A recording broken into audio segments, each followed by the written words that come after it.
நான் வந்து படித்தது எல்லாமே கவர்மெண்ட் ஸ்கூலில் படித்தேன். அப்புறம் வந்து கவுன்சிலிங் மூலமாக வந்து கவர்மெண்ட் காலேஜ் ஆஃப் இன்ஜினியரிங் திருநெல்வேலியில் இசி டிபார்ட்மெண்ட் கிடச்சிது. எல்லோரும் சொல்லுவாங்க, எதுக்கு பொம்பளை பிள்ளைய படிக்க வச்சுட்டு படித்து என்ன ஆக போகுது அப்படி தான் சொல்லுவாங்க.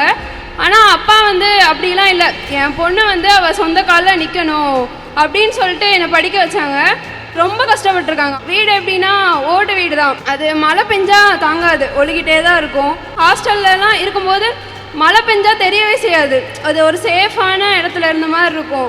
அப்போல்லாம் வீட்டை பற்றி தான் யோசிச்சுட்டு இருப்பேன், வீடு ஒழுகிட்டு இருக்குமே, இப்போ அம்மா அப்பா என்ன பண்ணிட்டுருப்பாங்க, அது வந்து ஓடிட்டே இருக்கும். எப்படியாவது வந்து அம்மா அப்பா வந்து ஒரு நல்ல வீடு கட்டி கொடுத்துடணும். நான் முதல்வன் மூலமாக IC chip design and verification அப்படிங்கிற ஒரு கோர்ஸ் எட்வியான் டெக்னாலஜிஸுங்கிற ஒரு கம்பெனிலேருந்து நடத்துனாங்க.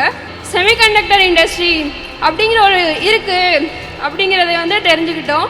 ஸோ இந்த கோர்ஸை வந்து நாங்கள் வெளியே போய் படிச்சிருந்தோம் அப்படின்னா லட்சக்கணக்கில் கேட்பாங்க. அதை முடிச்சுட்டு இப்போ நாங்கள் ஒரு நான் முதல்வன் மூலமாக ஒரு 9 பேர் வந்து செமிகண்டக்டர் ரிலேட்டடான ஒரு கம்பெனியில் ஒர்க் பண்ணிகிட்ருக்கோம். என்னோடய ஃபஸ்ட்டு மந்த்து சேலரி வந்து என் கையில் இப்போ இருக்குது.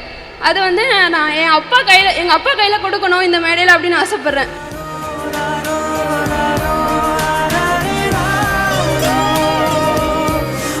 லைஃப்பில் வந்து எனக்கு யாருமே அவ்வளோ சப்போர்ட் பண்ணதே இல்லை, அப்பா மட்டும்தான்.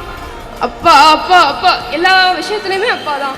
ஸோ அப்பா வந்து எனக்கு ரொம்ப பிடிக்கும். இந்த உலகத்திலே யாருன்னா வந்து அப்பா மட்டும்தான். எங்கள் அப்பா வந்து நான் ரொம்ப நல்லாவே பார்த்துப்பேன். அப்பா வந்து எதுக்குமே கவலைப்படக்கூடாது. ஸோ அப்பா என்னோட மாதம் சம்பளம்.